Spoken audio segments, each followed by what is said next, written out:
प्रभात कालिक यह शुभ्र आलोक और भारतीय ज्ञान परंपरा योग साधना स्वस्थ रखे, संस्कृत से हो जीवन भरा।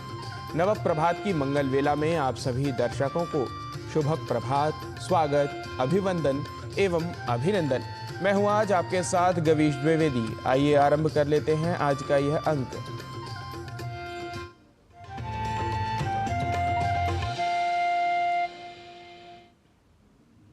जैसा कि आप सभी जानते हैं, सुप्रभातम कार्यक्रम में हम प्राचीन तथ्यों के निदर्शन के साथ साथ आधुनिक तत्वों का प्रदर्शन भी देखते हैं। यहाँ ऐसी जानकारियाँ हमें देखने व समझने को मिलती हैं जिससे हम भारतीय ज्ञान परंपरा को समझने की सही दिशा में अग्रसर हो पाते हैं। देखने व दिखाने के इसी क्रम को आगे बढ़ाते हुए सबसे पहले जान लेते हैं काल गणना को, अर्थात सुप्रभातम के पहले प्रभाग आज के पंचांग को।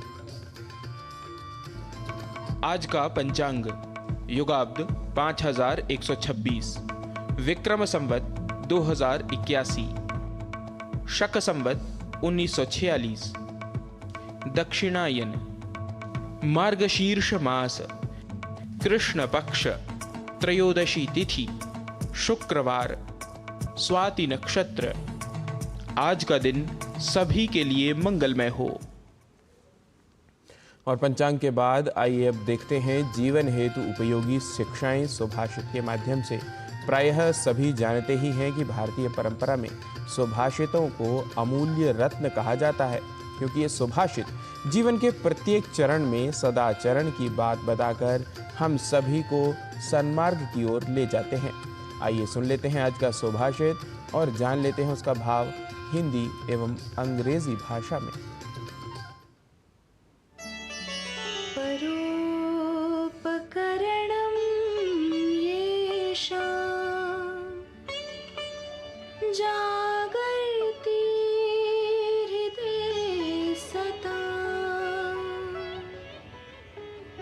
नश्यन्ति विपदस्तेषां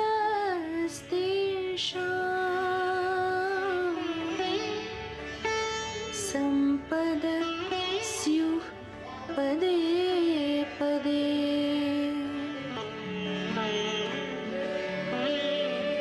जिन लोगों का हृदय दूसरों का भला करने की इच्छा से परिपूर्ण होता है, वे कष्टों विपदाओं से दूर रहते हुए सर्वदा प्रसन्नता व संपत्ति से अन्वित रहते हैं।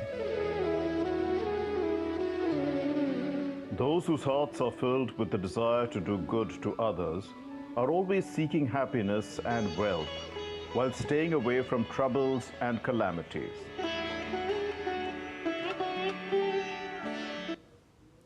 और कहा भी गया है कि पुराणों में भी ये कहा गया है कि जो परोपकार है वह पुण्य के लिए किया जाता है। परोपकारः पुण्याय पापाय परपीडनम्। आइए इसके बाद अब बढ़ते हैं अपने अगले प्रभाग की ओर, भारतीय ज्ञान परंपरा की ओर।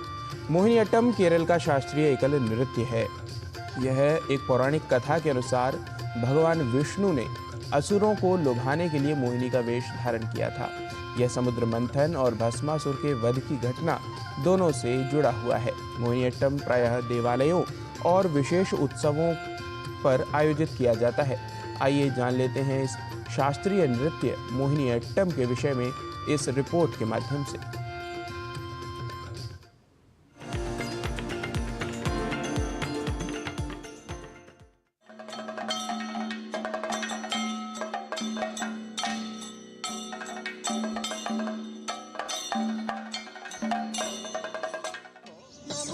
नृत्य की अपनी अब तक की यात्रा में हमने कई पड़ाव देखे, जिसमें ज्यादातर नृत्य भगवान और भक्त के मध्य संबंध को दर्शाते थे, जहां नर्तक या नर्तकी अपने नृत्य के द्वारा भक्ति की चरम अवस्था पर पहुंचकर भगवान के समक्ष खुद को समर्पित कर देते हैं।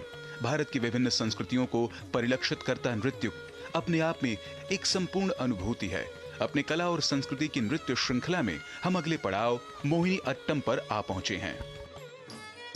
पौराणिक कथाओं के अनुसार ऐसा माना जाता है कि भगवान विष्णु ने मोहिनी का रूप धारण करके राक्षसों के समक्ष अमृत को छिपाने या उनसे दूर रखने के लिए किया था। इससे पहले समुद्र मंथन में जो अमृत का पात्र निकला, उस पर देवों और राक्षसों ने दोनों ने अपना दावा किया था। राक्षसों को अमृत मिल जाने से उसका दुष्परिणाम हो सकता था, इसलिए ही भगवान विष्णु ने मोहिनी रूप में नृत्य करते करते अमृत को बांटने का फैसला किया। ऐसा माना जाता है कि यह नृत्य भगवान विष्णु ने मोहिनी रूप रखकर केरल के सागर तट पर किया था। संभवतः इसीलिए इसे मोहिनी अट्टम नाम दिया गया। ये केरल की शास्त्रीय नृत्य रूप है और ये कथकली, कुडियाट्टम वैसे अदर थियोरेटिकल मोर ड्रामेटिक आर्ट फॉर्म से एकदम different, graceful, gentle and elegant art form है। इसकी सविशेषता ये है कि इनका मूवमेंट्स वृत्ताकृति में है, द सर्कुलर मूवमेंट्स, और other characteristics movements are the आंतोलिका movement which is like a wave-like movement, and Adipanka movement, swaying from side to side. These are the three characteristic movements of Mohiniyattam. और मोहिनीअट्टम के बारे में myth ये है कि महाविष्णु जब मोहिनी का रूप धारण किया है तभी जो नृत्य किया है ये मोहिनीअट्टम है। इसका उल्लेख दूसरी शताब्दी से ही मिलता है। केरल के इस नृत्य को 18वीं शताब्दी में एक मानक रूप में प्रस्तुत किया गया था, किंतु यह पारंपरिक रूप में ही बना रहा। यह नृत्य भरतनाट्यम के काफी करीब माना जाता है। इस नृत्य शैली का सबसे प्रमुख और विशिष्ट गुण यह है कि इसमें दक्षिण की सभी प्रमुख भाषाओं का उपयोग होता है।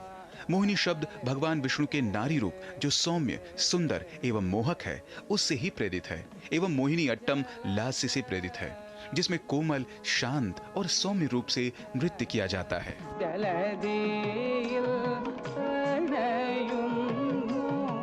प्राचीन टेक्स्टों से हम रेफरेंस लेके ये पता करते हैं कि ये आर्ट फॉर्म तभी भी एग्जिस्टेड था। उनकी व्यवहार माला वैसे कृतियों से पता चलता है कि एक मोहिनी ने एक नृत्य किया है और उनका वस्त्र धारण ऐसे था और वो सुंदर नृत्य थे और वृत्ताकृति में इसका मूवमेंट्स था और उसके हाथ में कुंभ भी था। और ऐसे हम एविडेंसेस और रेफरेंसेस लेके ये आर्ट फॉर्म को आगे ले जाते हैं। इस नृत्य में पैरों की जो मूल मुद्रा है वह कथकली से मिलती जुलती है, किंतु पद संचालन भरतनाट्यम के अनुरूप है। यह नृत्य देखने में इतना सुंदर लगता है कि देखने वाले आश्चर्यचकित होकर रह जाते हैं। हस्त लक्षण दीपिका नामक लेख में हाथों और चेहरे की मुद्राओं और भाव भंगिमाओं को बेहद विस्तृत रूप में प्रदर्शित किया जाता है। इस नृत्य में सफेद या हल्के सफेद कपड़ों का ही उपयोग किया जाता है। नर्तकी एक तरफ अपने बालों को सजा कर रखती है, जिसे कुदुम कहा जाता है। इस नृत्य को एक क्रम अर्थात सीक्वेंस में किया जाता है। सर्वप्रथम मंगलाचरण से शुरुआत की जाती है, उसके बाद जाति स्वरम, वर्णम, श्लोकम, शब्दम, पदम और अंत में तिल्लाना क्रमबद्ध रूप में प्रदर्शित किया जाता है।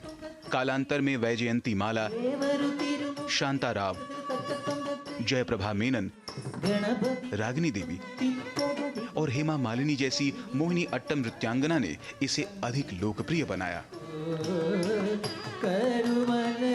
राजमंगल पांडे के साथ जनेंद्र सिंह की रिपोर्ट, डीडी न्यूज।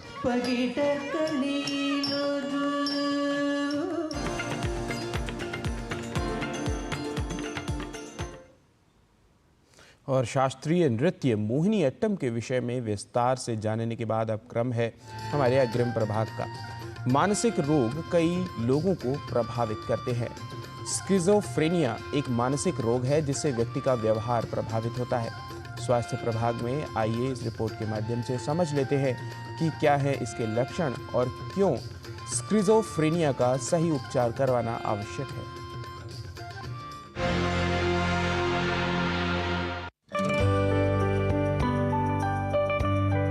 स्किज़ोफ्रेनिया एक गंभीर मानसिक विकार है जो व्यक्ति के सोचने, महसूस करने और व्यवहार के तरीके को प्रभावित करता है। इसके कारण व्यक्ति को मतिभ्रम, भ्रम और अव्यवस्थित सोच व व्यवहार से संबंधित समस्याएं हो सकती है। मतिभ्रम में व्यक्ति को ऐसी चीजें दिखाई देती हैं या ऐसी आवाजें सुनाई देती हैं जो वास्तविकता में नहीं होती। भ्रम में ऐसी चीजों के बारे में दृढ़ विश्वास होता है जो सत्य नहीं होती। स्किज़ोफ्रेनिया से प्रभावित व्यक्ति वास्तविकता से संपर्क खो सकता है, जिससे दैनिक जीवन में कठिनाई हो सकती है। स्किज़ोफ्रेनिया एक मेजर मेंटल डिसऑर्डर है, यानी ये एक गंभीर मानसिक रोग है और लेकिन इसका निदान संभव है। स्किज़ोफ्रेनिया के जो लक्षण होते हैं वो शक करना, वहम रहना, आवाज़ें सुनाई देना, कुछ आकृतियाँ, इमेजेस दिखाई देना जो वास्तव में एग्जिस्ट नहीं करती हैं, स्लीप के अंदर डिस्टर्बेंस होना, व्यवहार है वो अबनॉर्मल हो जाना और चिड़चिड़ापन रहना। यानी जो स्किज़ोफ्रेनिया है वो एक न्यूरोडीजनरेटिव डिसऑर्डर है, ब्रेन से संबंधित मनोविकार या इसको हम मानसिक रोग कह सकते हैं।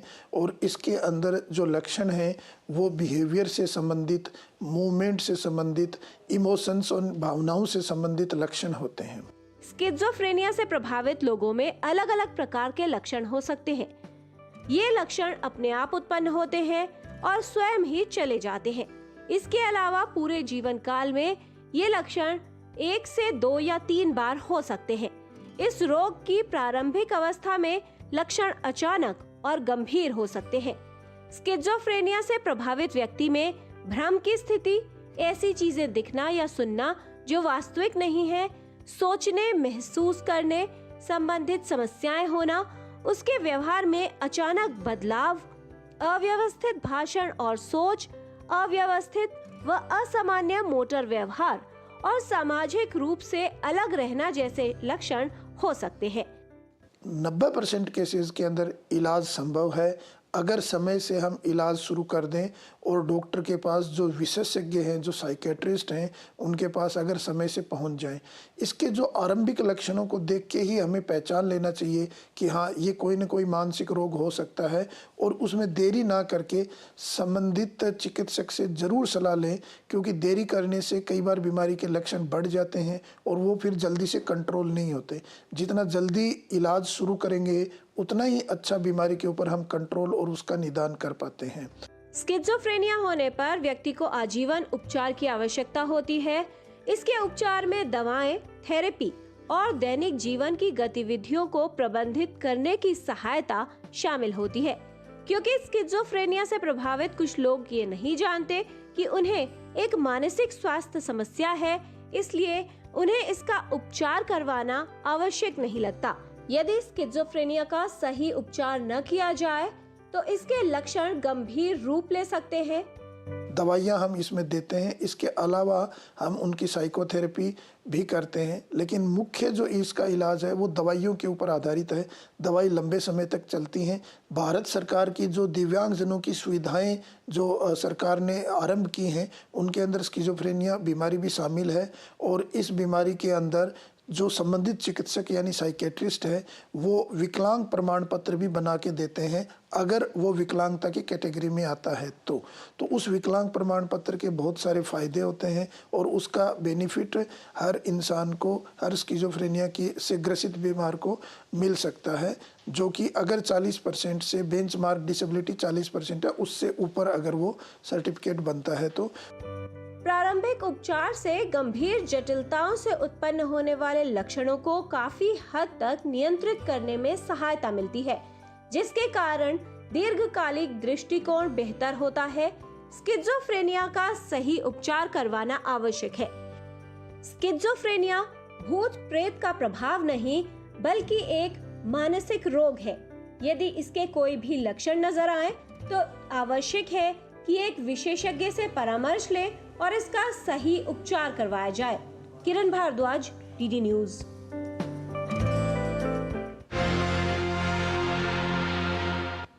और स्वास्थ्य प्रभाग के बाद अब क्रम योग प्रभाग का, लेकिन उससे पहले ले लेते हैं कल्प विराम। आप कहीं न जाइए, देखते रहिए डीडी न्यूज।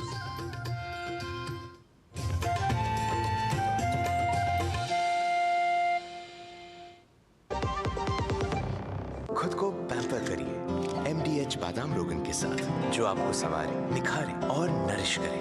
चमके चमके हाँ, दमके दमके, त्वचा में समाये, हाइड्रेट करे, हर उम्र की त्वचा का पोषण करे। You deserve the purity. MDH बादाम रोगन, नेचुरल, टेंडर, प्योर। चमके चमके।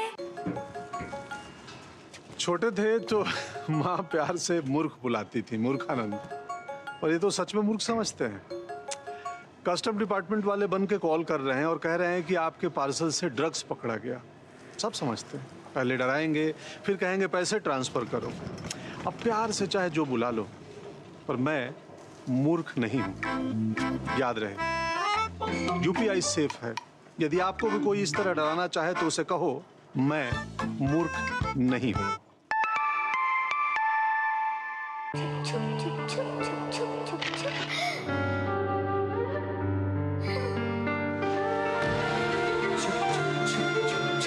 आ जाओ। Yes papa. जिंदगी किसी के लिए नहीं रुकती, हम भी आपको कहाँ रुकने देंगे। जिंदगी के हर मोड़ पर LIC है तो इंश्योर्ड है। LIC हर पल आपके साथ। MDH की देगी मिर्च, देगी मिर्च का तड़का, अंग अंग फड़का। MDH की देगी मिर्च।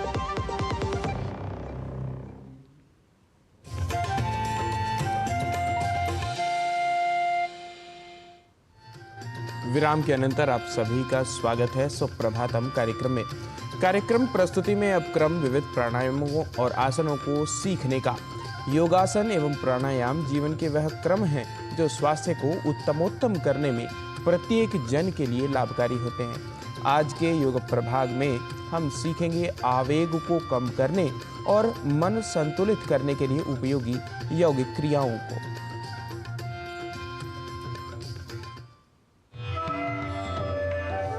आज हम योग के जरिए ये जानेंगे कि आवेग को, मन की एक अवस्था है आवेग, इस आवेग पर कैसे काबू पाएं। आवेग पर काबू पाने के लिए ध्यान एक टेक्निक है जिसको अभ्यास करने से आवेग पर कंट्रोल पाया जाता है। तो ध्यान की बहुत सी अलग अलग तकनीकें हैं जिसमें से एक तकनीक आज हम अभ्यास करेंगे।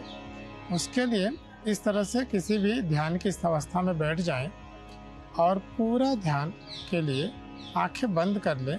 आंखें बंद करके पूरा ध्यान अपने श्वासों श्वास पर लाएं और अपने श्वास की गिनती करें।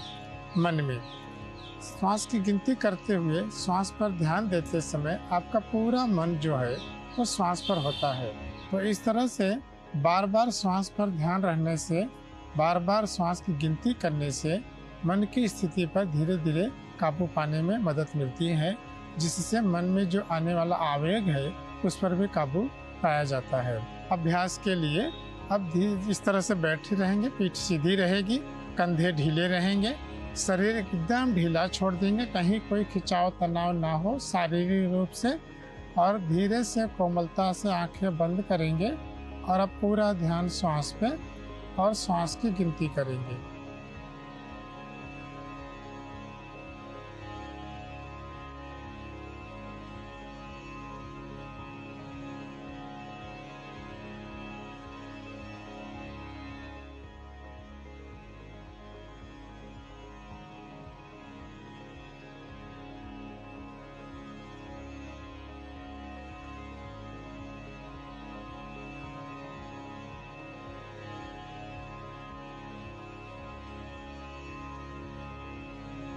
धीरे से अपनी हथेली से आंखों को ढक लेंगे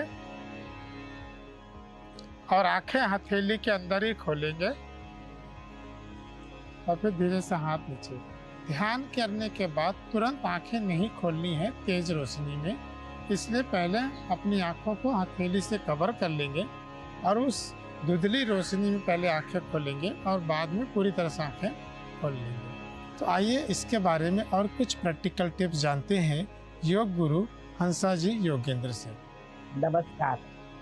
जीवन में सबसे ज्यादा इम्पल्सिव बिहेवियर होता है बोलने में। हम बड़े आराम से शब्द निकाल लेते हैं, कभी कभी तो सोचे बिना ही कुछ बोल देते हैं। अक्सर मैंने देखा है सोच कर बोलना, थोड़ी देर रुक कर सही है या नहीं वो सोच कर बोलना, ये हमें आदत में आ जाना चाहिए।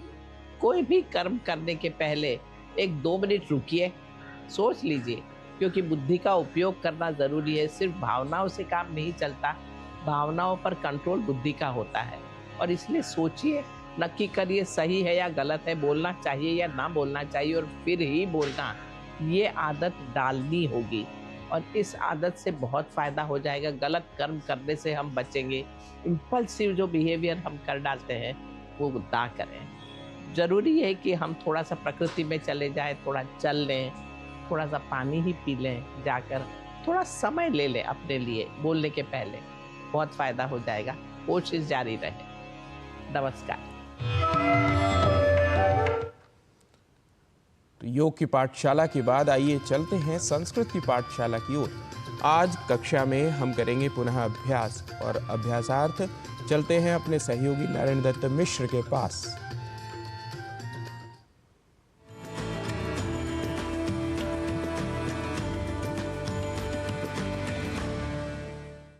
नमः सकलेभ्यः संस्कृतानुरागिभ्यः भवद्भ्यः। संस्कृत पाठशालायाः अभिनवकक्षायां भवतां समेषां स्वागतम्। अहमस्मि नारायण दत्तमिश्रः।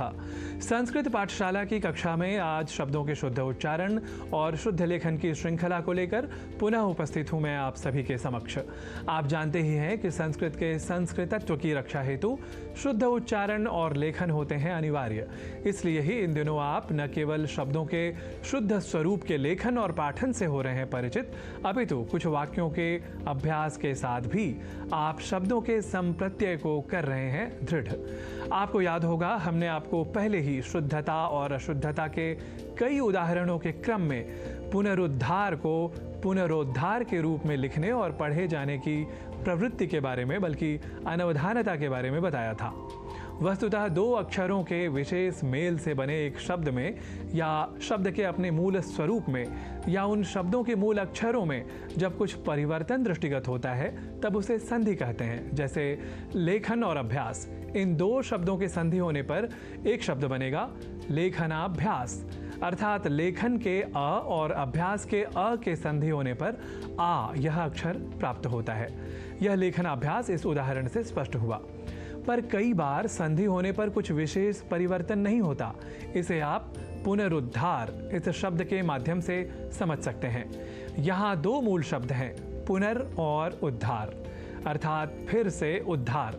यहाँ ध्यान दीजिए, हम पुनः इसे ही मूल शब्द समझा करते हैं, पर संस्कृत में पुनर यह मूल शब्द है।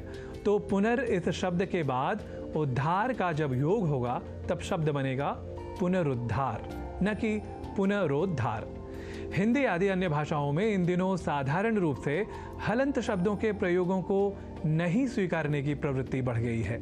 जैसे भगवान, श्रीमान, अर्थात जैसे शब्दों को हिंदी आदि भाषाओं में भगवान, श्रीमान, अर्थात इन रूपों में स्वीकारा जाने लगा है, जिसे शब्दों की मूल प्रकृति को परे हटाकर नए स्वरूप में ढालने की प्रवृत्ति के रूप में समझा जा सकता है।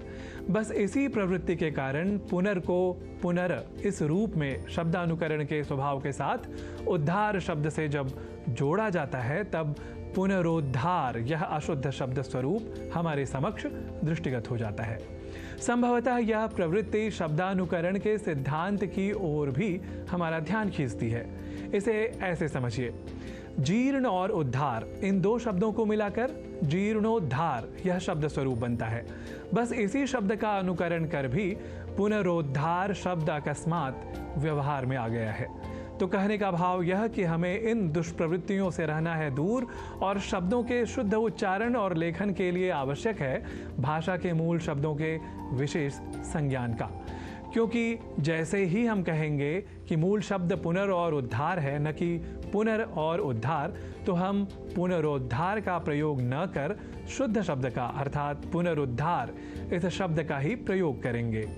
और अब क्रम है इस शब्द से बने कुछ वाक्यों के अभ्यास का। पुरातनस्य मंदिरस्य पुनरुद्धारः जातः, अर्थात पुराने मंदिर का पुनरुद्धार हो गया। तस्य ऐतिहासिक भवनस्य पुनरुद्धार कार्यम अपेक्षते, इसे हिंदी में कहेंगे उस ऐतिहासिक भवन का पुनरुद्धार कार्य अपेक्षित है। ऐसे ही एक और वाक्य ले लेते हैं, पुस्तके पूर्व प्रयुक्तस्य उद्धरणस्य पुनरुद्धरणम असंगतम, अर्थात पुस्तक में पहले प्रयुक्त उद्धरण का पुनरुद्धरण ठीक नहीं। यहाँ हमने पुनरुद्धार, पुनरुद्धरण कार्य और पुनरुद्धरण इन शब्दों का प्रयोग किया, न कि पुनरोद्धार, पुनरोद्धरण कार्य और पुनरोद्धरण का। तो अब आप पूरी तरह समझ ही चुके होंगे कि पुनरुद्धार को पुनरोद्धार बोल और लिख जाना है अशुद्ध। तर्हि शुद्धता दृष्ट्या पुनरुद्धारः भवेत् संस्कृतस्य मूलशब्दानाम् इति कामयमानः साम्प्रतं पुनरागमनाय भवताम् अनुज्ञाम् इच्छामि।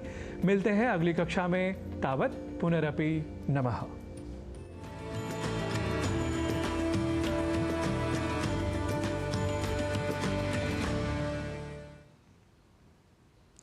देश के सार्वजनिक प्रसारक दूरदर्शन ने OTT प्लेटफॉर्म के क्षेत्र में प्रवेश करते हुए वेव्स की शुरुआत की है।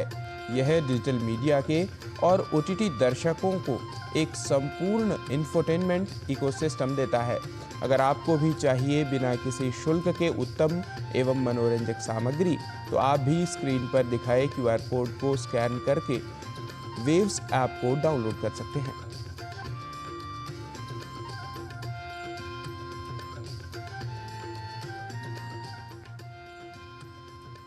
और इसी के साथ सुप्रभातम कार्यक्रम में प्रस्तुति क्रम को देते हैं विराम। सोमवार को पुनः अपने इन्हीं प्रभागों में नए विषय, नई सामग्री को लेकर होंगे आपके समक्ष उपस्थित। तब तक के लिए मुझे व मेरे सहयोगियों को दीजिए अनुमति और आप देखते रहिए DD न्यूज़।